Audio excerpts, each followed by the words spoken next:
Welcome to Unfiltered Insight tonight.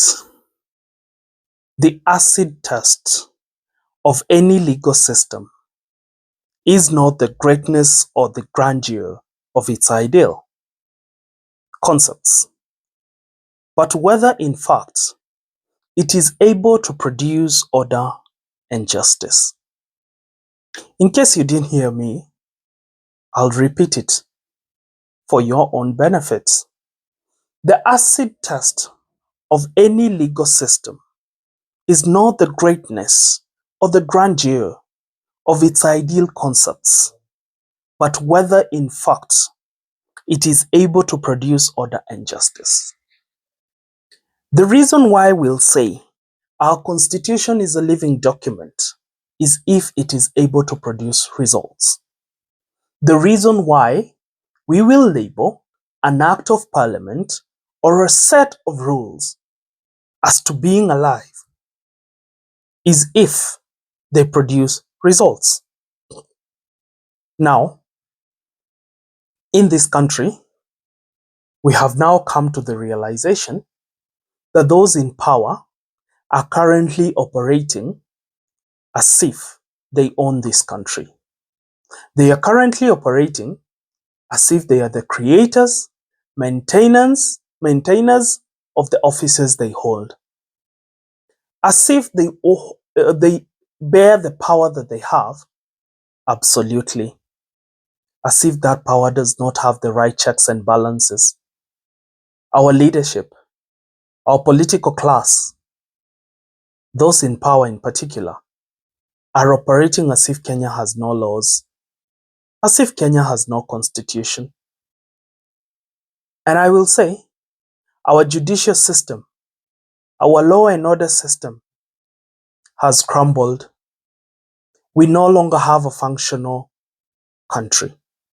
We no longer have a functional system that works for the benefit of the common good. Accusations of corrupt judges who take kickbacks to decide cases in favor of those who give them kickbacks. A judicial service commission that has sat on complaint for years, complains against the conduct of a judge, complains against the conduct of very senior people in the judiciary, complains against judicial staff. The judge is sitting on them for years with no response, with no public update of where those high-profile cases against judges have fizzled out to. I mean, what happened to some of the cases that were hauled against the Deputy Chief Justice, Mwilu? What happened to those cases? What happened to the misconduct cases that have been filed at the JSC by numerous lawyers against even some Supreme Court judges? Do we have a judicial service commission that conspires with the very culprits that it was meant to haul out of office if misconduct is found? Or are we just dealing with the case of a lazy judicial service commission that does not know its core mandate? Or are we dealing with the case of the judicial service commission that is being controlled by the executive or the powers that be, or a deep state, if I dare say? What exactly are we dealing with here? Where are the results that our judicial system is producing? Where are the fruits that are supposed to be borne by the Constitution?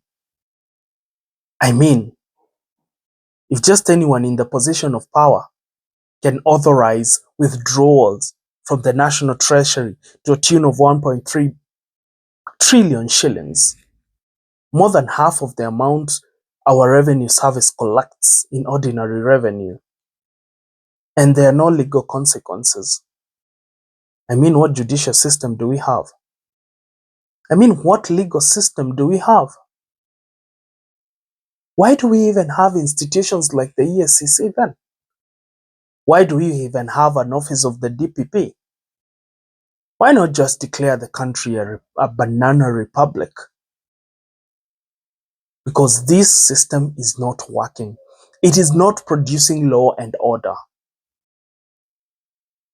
The grandeur of its ideals is all we talk about. We only talk about of how we have a very good constitution, a beautiful set of laws, acts of parliament that have been passed, leaders of majority in parliament bragging of how many laws they've passed. But where is the life that is supposed to be breathed into these laws? Where is the life that comes with the where is the life that comes with the operation of this law? We are living in a society that our judicial system has failed us. What has happened to those high-profile corruption cases? Why do they need to take 7 years? 7 years after a governor left office is when you're convicting them.